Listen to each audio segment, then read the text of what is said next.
Saudações a todos que nos assistem. Sou Igor Paim, professor, conscienciólogo, e a convite do Comunicons, eu vou acompanhar, vou fomentar aqui uma conversa com o Marcelo da Luz, autor de uma obra muito relevante, muito impactante, e que eu considero leitura obrigatória para quem quer aprofundar a discussão sobre a questão, sobre o processo religioso, a problemática, as relações que tem com a existência atual e com as multi-existências que todos nós tivemos. E esse é o livro Onde a Religião Termina. É o nosso objetivo de discussão, de abordagem hoje. O professor Marcelo da Luz é professor de Filosofia e Sociologia. Tudo bem, professor? Tudo bem, Igor. Saudação a todos os que nos assistem, nos ouvem. Estamos aqui justamente para desenvolver esse diálogo. Desenvolver esse tema aqui tão complexo, e plural, né? Bom, eu procurei dividir essa entrevista em polos, 2 perguntas para o polo da subjetividade, 2 para o polo teórico e depois um polo que eu chamei da criticidade. Nesse polo da subjetividade, a gente começa vendo assim a sua história, né? O seu processo, como você chegou até aqui, como o que fomentou a escrita dessa obra. E a gente vê o seguinte, que o processo religioso, ele marca a história de maneiras múltipla e profunda, né? Então, assim, mesmo aqueles que não têm uma religião, numa existência presente, é impossível, praticamente impossível, encontrar alguém que não tenha tido algum contato com a experiência religiosa e, portanto, nesse aspecto, a religião é marcante, é contundente no processo de formação dos indivíduos. Então, dentro dessa perspectiva, só que numa visão mais ampla, da sua holobiografia, das suas multividas intrafísicas, o que a religião representou para você no passado e o que é que ela representa hoje? Bom, Igor, no passado a religião representa para mim um caminho de aprendizagem, né? Eu penso que a maioria das consciências passou pela religião, pelo menos em alguma etapa.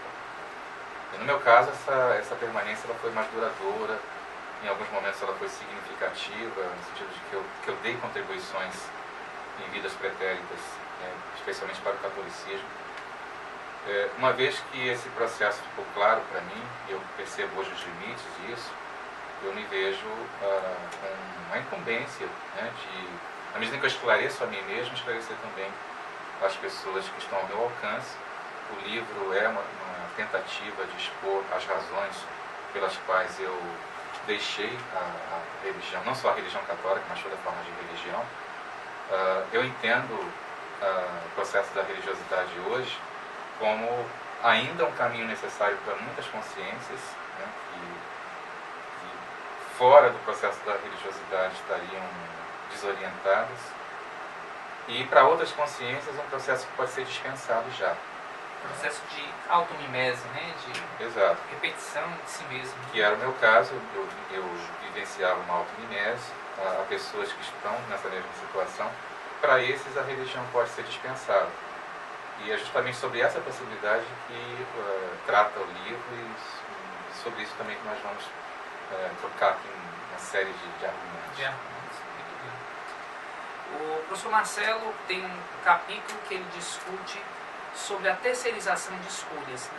Quando subjugamos nossa autonomia decisória de pensamento, de interpretação da realidade, para ouvir ou se curvar aos auspícios diretivos de outrem, né? De um líder religioso, de uma escritura, etc. Então você, como ex-padre, teve um momento na sua vida em que você parou de terceirizar suas escolhas, né? O que mudou na sua existência após essa interrupção de terceirização de escolhas? Para mim isso significa especialmente a vivência de uma maior autonomia, né? Antes eu me via como alguém totalmente submisso, né? Alguém que não tinha uma vida própria, né? Eu fui sacerdote pertencente a uma ordem religiosa, eu fiz votos de pobreza, de castidade, de obediência, a maior afirmação era de dependência. Né? Enquanto você dependia da instituição e das autoridades, entendendo tudo isso como símbolo para uma dependência maior de um ser supremo, você era alguém. Né? Então, assim, a imagem do ser humano realizada é de alguém que depende, né, de instâncias superiores. Hoje a minha visão é completamente diversa dessa visão. Eu entendo a dependência como um dos desvios que a religião provoca na consciência humana, essa necessidade de alimentar a insegurança, né, a submissão àqueles que parecem ser mais fortes, mais sábios, né, possuidores de algum tipo de conhecimento que não é acessível a todo mundo.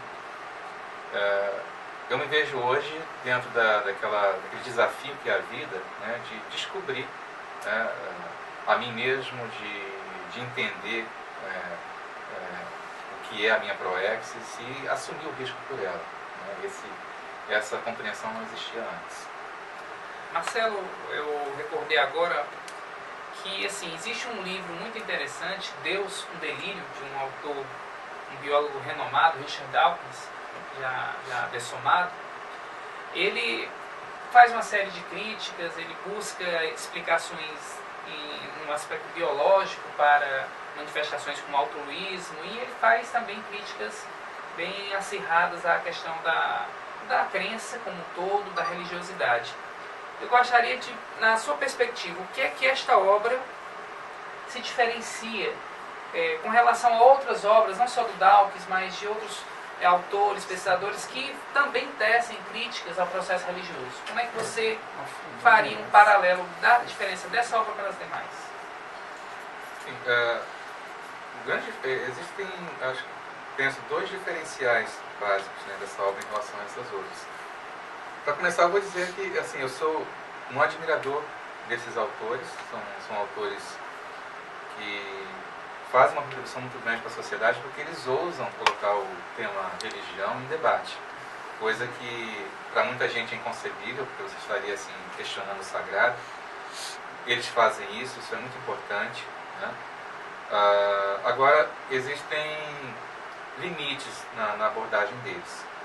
O primeiro limite é que eles, eu até compreendo, né, porque durante tanto tempo a ciência se viu assim reprimida, né, pelo processo religioso, ainda é reprimida em alguns lugares pelo processo religioso, e quando você tem agora a oportunidade de reivindicar, né, esse papel determinante da ciência no nosso mundo e os contrassensos da religião, você carregue nas tintas. Mas o problema é que esses autores, eles, até por não terem tido, pelo menos na presente vida, uma experiência religiosa, ou uma experiência religiosa mais significativa, eles acabam se apresentando como antagonistas, né, da religião, ridicularizam as pessoas que têm fé, que acreditam, né? Então vão com essa abordagem violenta. Esse tipo de abordagem acaba inflamando o espírito religioso. Só fazendo parênteses que na mesma arrogância que existe em certos religiosos, os ateus ou aqueles céticos também são eivados de uma arrogância. Exato. Também, né? Então não gera... Eles vibram e aplaudem, né? Porque é como se agora um grupo estivesse contra o outro, e nós somos mais inteligentes, eles são idiotas. Então você cria toda uma dinâmica de antagonismo que só é como você jogar querosene no fogo, né? Porque assim, o religioso, se a religião fosse só fundamentalista, talvez você tivesse alguma chance, ao mostrar algumas incongruências, né, nos textos sagrados, de a pessoa deixar de acreditar. Como eu conheço pessoas que deixaram a religião cristã e também outras religiões pelas contradições que existem nos textos sagrados, por exemplo, na Bíblia. Mas não é apenas isso, né? Isso é apenas um aspecto. A questão da lógica é apenas um aspecto. Então, esses autores e esses livros, por mais importantes e significativos que eles sejam, eles deixam de abordar um processo que eu julgo fundamental para nós entendermos a religião. A religião ela não tem apenas uma origem na questão do,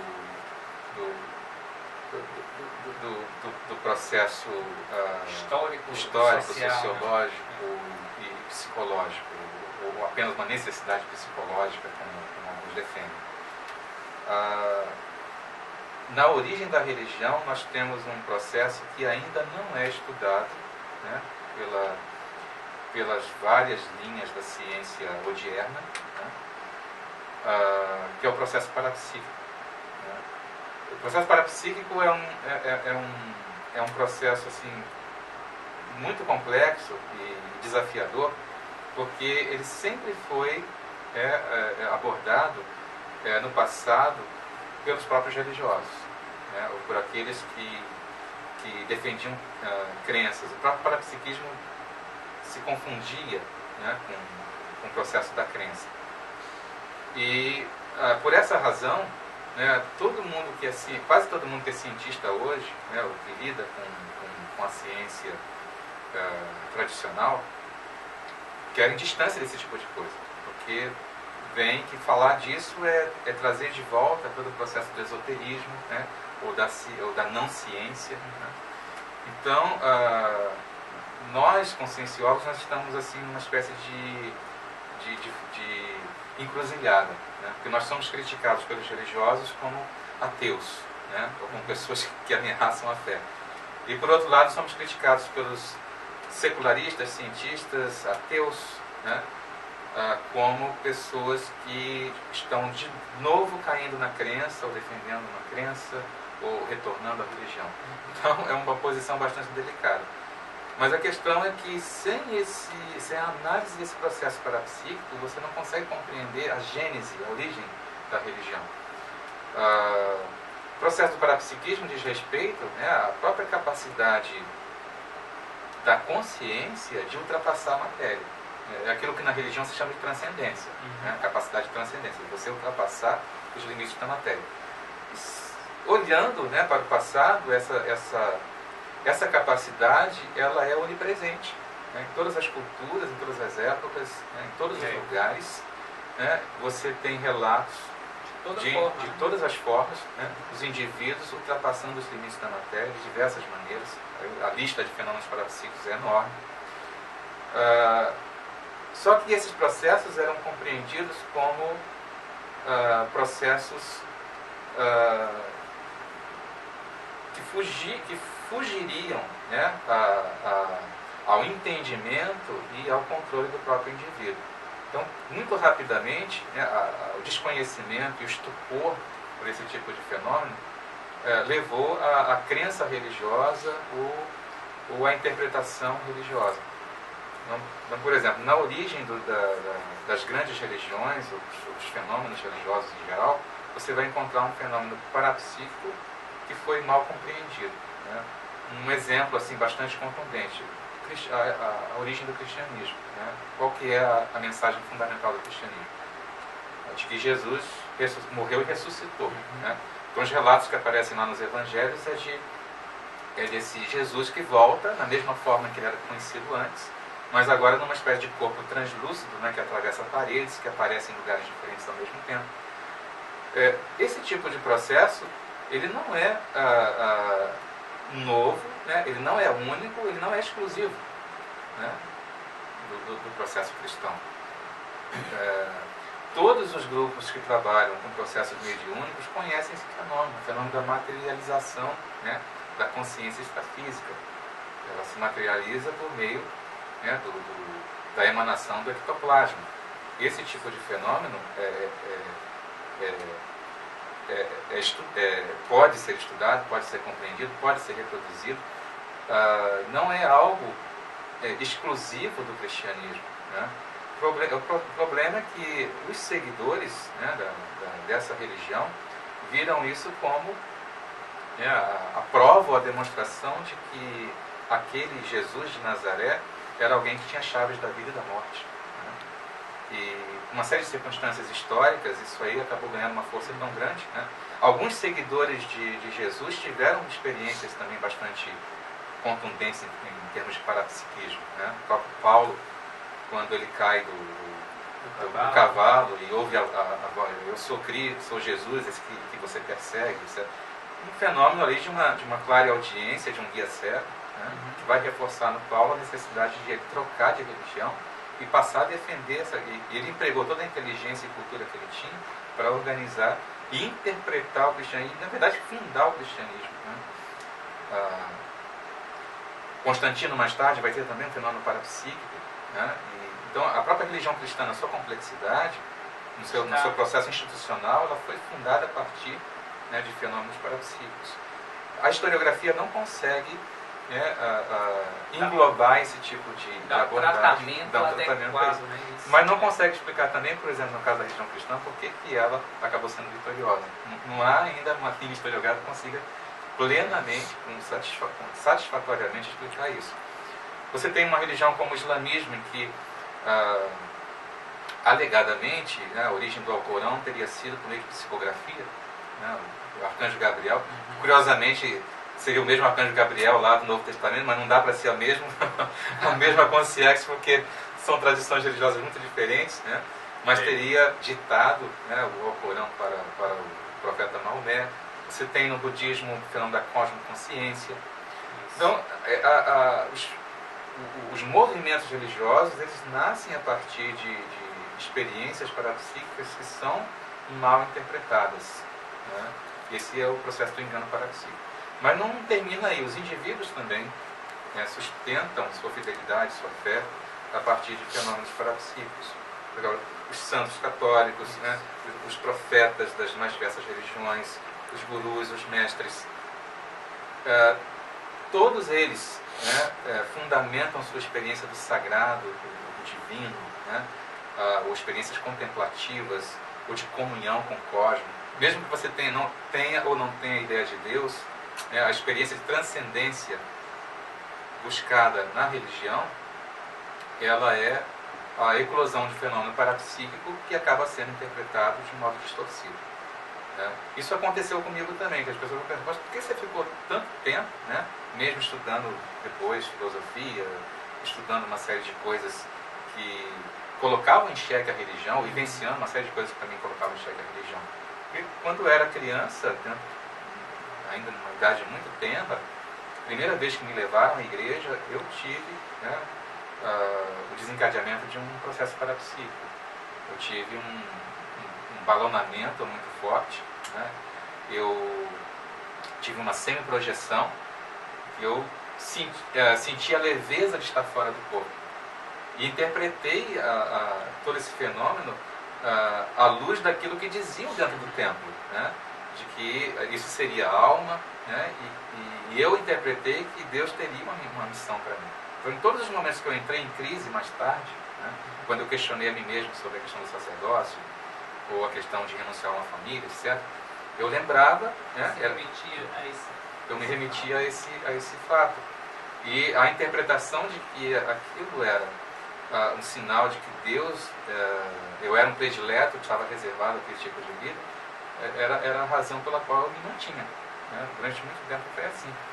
Mas, ao longo de todo esse percurso, né, como religioso, eu encontrei muita gente que vinha me contar as experiências que tinha, gente que conseguia ter clarividência, que conseguia ver as consciências, né, o que eles chamavam de espíritos, experiências de clareaudiência, experiências de telepatia, e as pessoas se perturbavam muito, eles eram pessoas sinceras, pessoas que vinham derramando lágrimas, achavam que alguma coisa muito errada estava acontecendo com elas, queriam que aquilo parasse, né? Não eram pessoas que estavam forjando fenômenos, mas tudo isso acontecia inclusive dentro dos próprios conventos.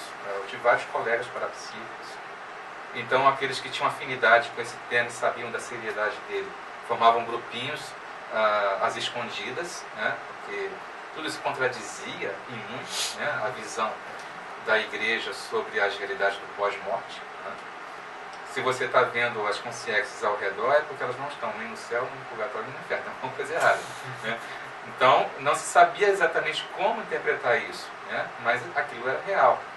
E outros colegas que achavam que isso era loucura, que isso era um contrassenso, né? Com eles não se falava nada. Mas essa situação toda, ela permanecia, né? Então eu posso dizer que sem essa premissa, né, do parapsíquico, não é uma premissa secundária, mas uma premissa importante, fundamental, para que nós possamos entender por que a religião, né, é um fenômeno que determina tanto a consciência humana. Então, assim, você mostrar as incongruências que existem nos textos, né, você mostrar assim, um absurdo lógico de certas crenças, você mostrar que os fatos da ciência materialista contradizem os mitos da religião, isso é muito pouco. Porque qualquer teólogo mais contemporâneo, que é mestre em fazer metáforas, né, em trabalhar com símbolos, vai contornar esses problemas. Isso aí, o que Dawkins, Hitchens e outros teólogos apontam ali como incongruências lógicas, os teólogos sobrevivem a isso, né? Na verdade, eles até dizem, vamos ler mais esse pessoal para a gente aprender quais são os argumentos deles, para nós conseguirmos reestruturar, reforçar, né, a questão da interpretação simbólica e manter, né, a mesma crença. Agora, muda para permanecer o mesmo, né? Exato. Você permanece com a religião até mais reforçada, mais resistente, é como uma vacina, né? Ela se torna mais resistente. Agora, o problema do mistério da religião, você só consegue realmente penetrar nisso quando você passa a estudar a questão, a estudar e, claro, autovivenciar, perder o medo em relação a isso, o fenômeno parapsíquico, a questão parapsíquica. Porque aí você vai compreender assim, os efeitos disso que são, digamos, as experiências transcendentes, né, que os religiosos buscam e das quais eles tanto falam, né? Porque quando um ateu mostra uma contradição da Bíblia, o cristão, o crente, o religioso de qualquer vertente vai dizer: não, mas você não vivenciou o que eu vivenciei. E aí? Né? Então, falta aí realmente esse diferencial de ter experimentado e conhecido a essência do fundamento. É verdade. Então, sem essa... Então, o grande diferencial do livro é esse, né? Ele aborda o engano parapsíquico como a origem da religião.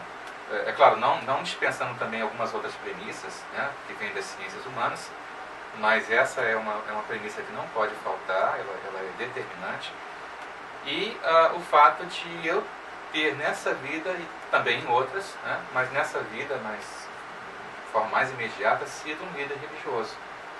Então eu sou alguém que não só acreditou, mas viveu em nome disso, orientou outros, né, foi exemplar dentro da sua vivência, né, e isso de alguma maneira impacta, né.